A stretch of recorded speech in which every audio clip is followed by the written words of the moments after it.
Hello my dear students, this is Rohan and welcome to I maths for YouTube family. बच्चों, स्वागत है आप सभी का आज के सेशन में।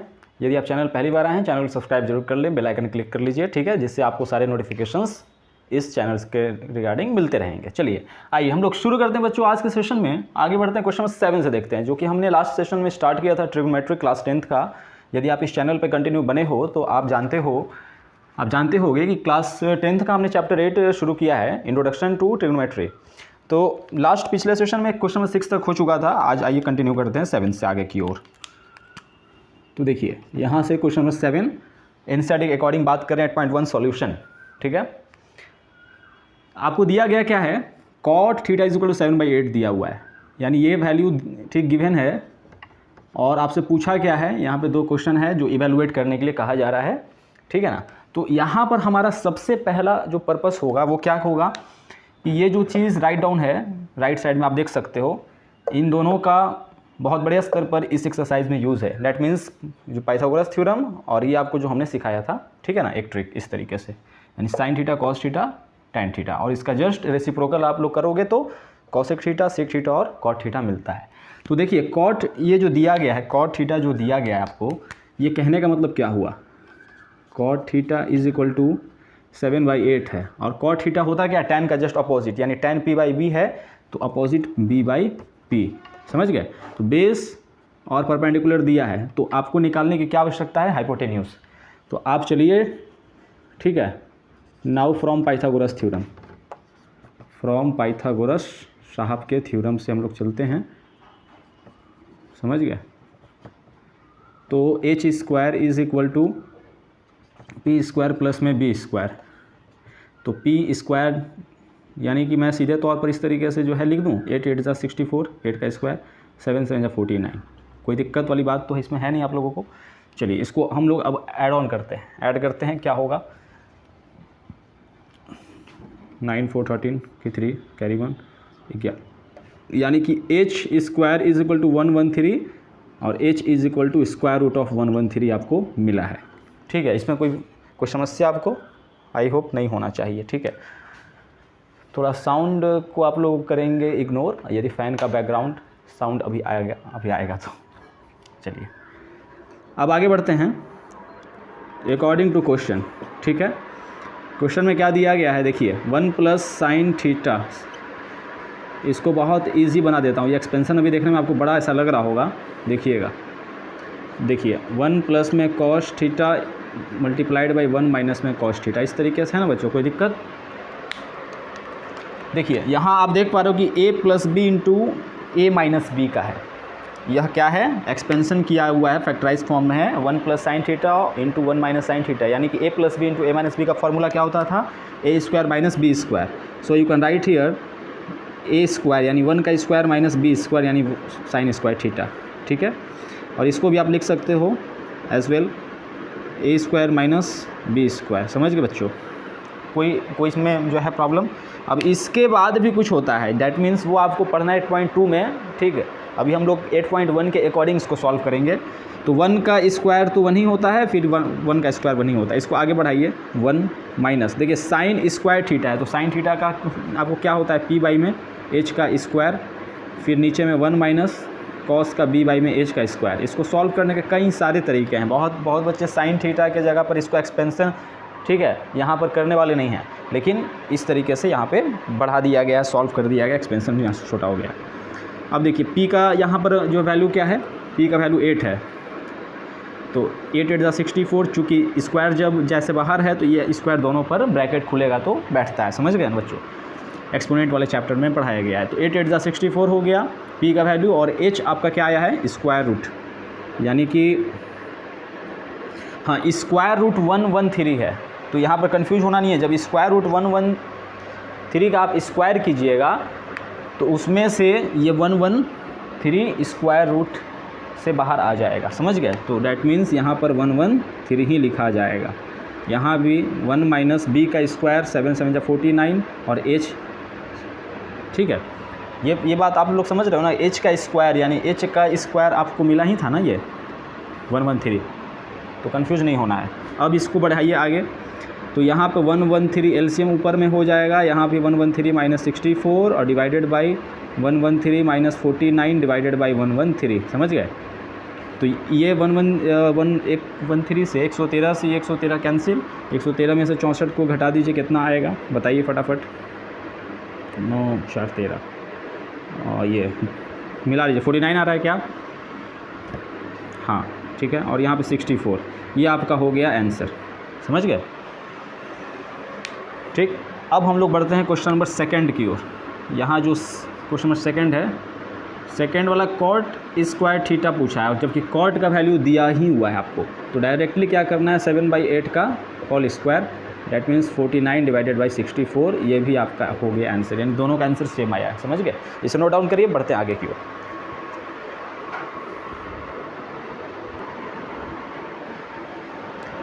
तो आइए बच्चों बढ़ते हैं आगे की ओर। देख रहे हैं हम लोग क्वेश्चन नंबर 8।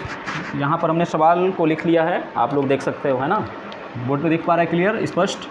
तो दो देखिए 8, 9, 10 और इस तरीके से, फिर आगे 11 की बात करेंगे, 10 और 11 की। देखिए यहाँ पर क्वेश्चन नंबर 8 में कहा जा रहा है कि यदि 3 cot A = 4 दिया हुआ है। एक बात ध्यान आप लोग, ठीक है, मैं यहाँ पे इनको सॉल्व करने वाला नहीं हूँ, आपको सारा कुछ बता दूंगा, है ना, क्योंकि अभी तक हमने जो कुछ सीखा है क्वेश्चन नंबर 1 से 7 तक, उन्हीं सब चीज़ों का यूज़ है। बस क्वेश्चन पूछने का टाइप, मतलब टाइप तो सेम है, सॉरी, क्वेश्चन पूछने के तरीक़ों को बस थोड़ा सा बदल दिया गया है। तो मैं आपको अभी हिंट दे दूंगा, तो आप बहुत अच्छी तरीके से बखूबी बना लोगे। देखिए कैसे पूछ रहा है क्या कि यदि 3 cot A = 4 दिया गया है, तो आपको चेक करना है, चेक कीजिए कि क्या ये LHS पार्ट RHS पार्ट के इक्वल है या नहीं, समझ गए, यही सवाल पूछ रहा है।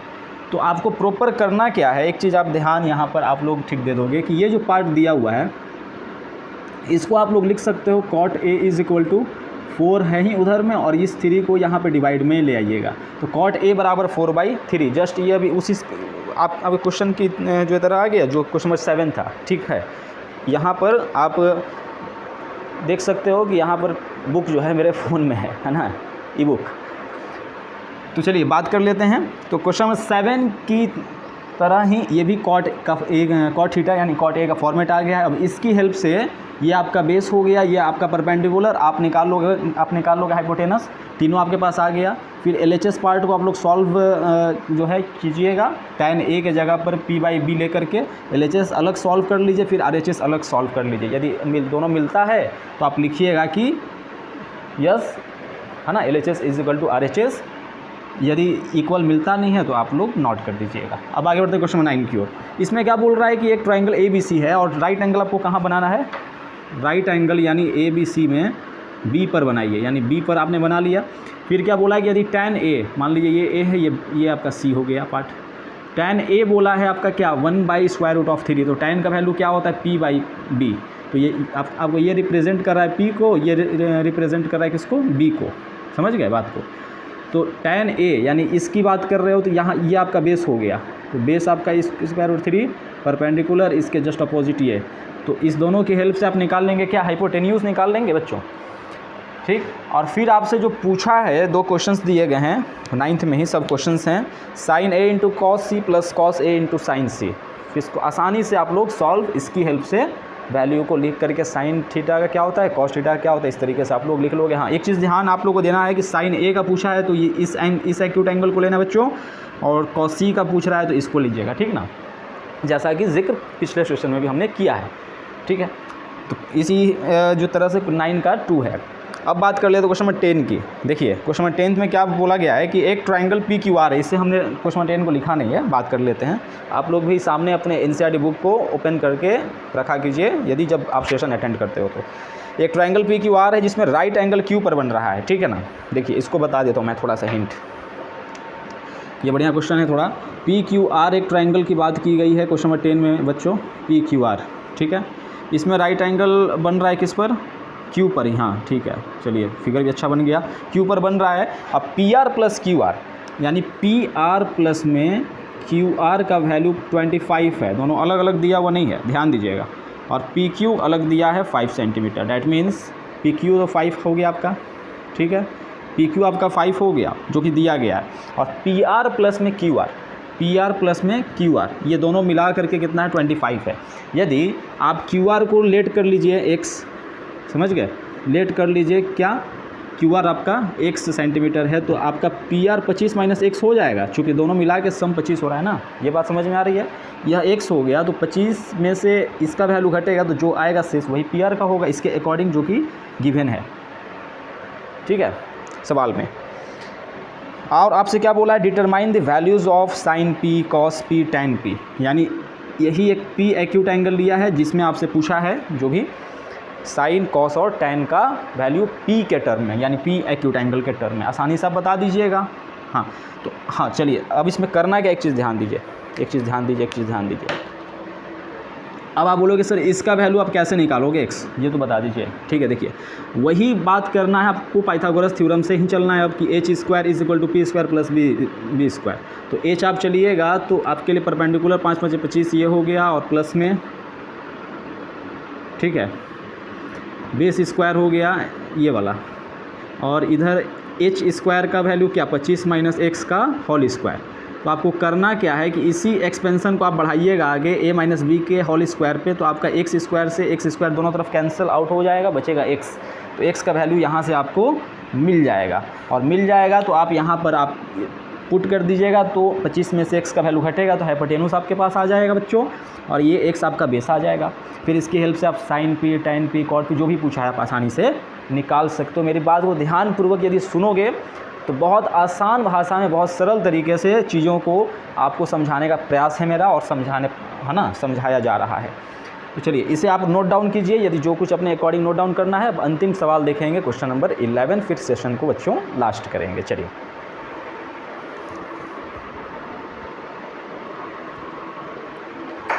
तो आइए बच्चों बढ़ते हैं आज के सेशन के अंतिम प्रश्न की ओर, और इसको जस्टिफिकेशन के साथ हम लोग सॉल्व करेंगे, ठीक है ना, यानी कारण के साथ जानेंगे कि ट्रू और फॉल्स वाला है क्वेश्चन, क्यों आखिर ट्रू हो रहा है, क्यों फॉल्स हो रहा है। चलिए क्वेश्चन फर्स्ट की ओर बढ़ते हैं बच्चों। पहला सवाल कहा जा रहा है कि the value of 10a is always less than 1, यानी कि 10a का जो वैल्यू होता है वो हमेशा 1 से लेस दैन होता है। तो ऐसा नहीं है, जब आप लोग 8.2 में आप लोगों को चार्ट पढ़ाऊँगा जिसमें कि 10 0 से 10 90, यानी हम लोग टोटल जानेंगे जितना भी टी रेशियोज़ है उन सबका वैल्यू 0 से 90 के बीच का जानेंगे, चूँकि 10th में हम लोग को 90 तक ही पढ़नी है चीज़ों को। तो उसमें आप गौर करोगे कि 1045 का वैल्यू जो है वो 1 होता है। तो जब 1 हो गया तो 1 से लेस वाली तो बात ही नहीं है, इसका मतलब ये क्या हो गया, स्टेटमेंट ये क्या हो गया, फॉल्स है ना। यदि आप कारण में डालना चाहो तो आप लिख सकते हो कि 1045 बराबर तो 1 होता है, तो लेस दैन 1 की वो ऑलवेज कहा है, always, because of that reason the statement is false and here is the justification. चलिए क्वेश्चन नंबर 2 की बात कर लेते हैं। 2 में कहा जा रहा है कि सेक ए इज़ इक्वल टू 12/5। देखिए अभी आपको ऐसा फील हो रहा होगा कि सर बहुत स्पीड पढ़ा रहे हैं, ठीक है बच्चों। अभी चूँकि आपके स्टेशन के बाद जस्ट मेरा जो है ऑफलाइन क्लास है, मेरा ऑफलाइन क्लास है, इस वजह से मुझे स्टेशन को लास्ट करना होगा, लेकिन कोई स्पीड चल रहा है नहीं, सारी चीज़ों को स्पष्टता से और सटीकता से बताया जा रहा है, सो बने रहिए। देखिए क्वेश्चन नंबर 2 में कहा जा रहा है कि सेक ए इज़ इक्वल टू 12/5, ठीक है। तो देखिए सेक ए इज़ इक्वल टू 12/5 दिया है, यहाँ पे आप लोग ध्यान दीजिएगा। फिर क्या बोल रहा है कि for some value of angle A, क्या किसी ए एंगल के वैल्यू के लिए sec A is equal to 12/5 possible है, यह ठीक स्टेटमेंट है। तो देखिए सेक की हम जब बात करेंगे तो इसका जस्ट अपोजिट होता है कॉस का, डैट मीन्स ऊपर वाला एच हो गया और ये बी हो गया। तो हमें यही ना पता है बच्चों कि किसी भी राइट एंगल ट्रायंगल में हाइपोटेन्यूज जो है हमेशा लॉन्गेस्ट साइड होता है, यानी बेस और परपेंडिकुलर दोनों से बड़ा होता है। तो यहाँ हम देख पा रहे हैं कि बेस आपका 5 है, लेकिन ये आपका एच जो है 12 है, जो कि 5 से ग्रेटर है, यानी कि आपका हाइपोटेन्यूज जो है बेस से अधिक है। तो because of this reason this statement is possible and true. समझ पा रहे हो आप लोग, ये इसका हो गया रीज़न, जस्टिफिकेशन हो गया। चलिए क्वेश्चन नंबर 3 की ओर बढ़ते हैं। 3 में कहा जा रहा है कि क्या कॉस ए जो है एब्रीविएशन है जो कॉसेकेंट ऑफ एंगल ए के लिए यूज़ किया जा रहा है।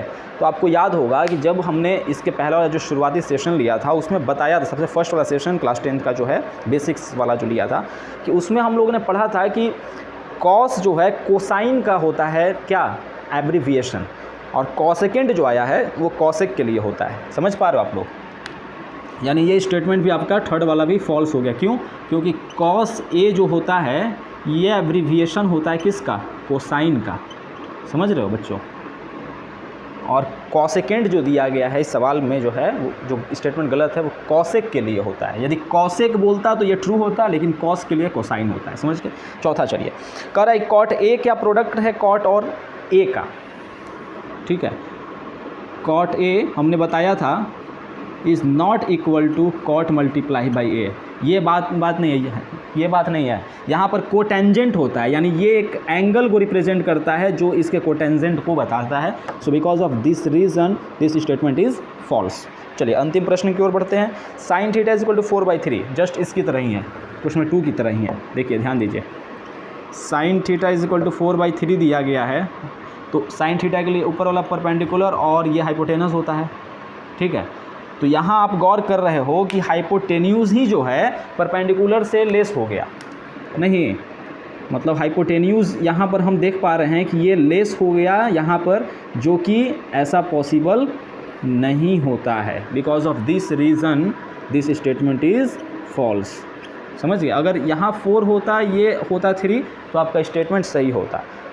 तो ये रहा आज के सेशन में 8.1 पूरी तरीके से कंप्लीट हो गया बच्चों। 8.1 का सॉल्यूशन, बाकी कुछ क्वेश्चंस में हमने जो बताया है आपको 8, 9, 10 में, उसे आपको करना है। ठीक है ना।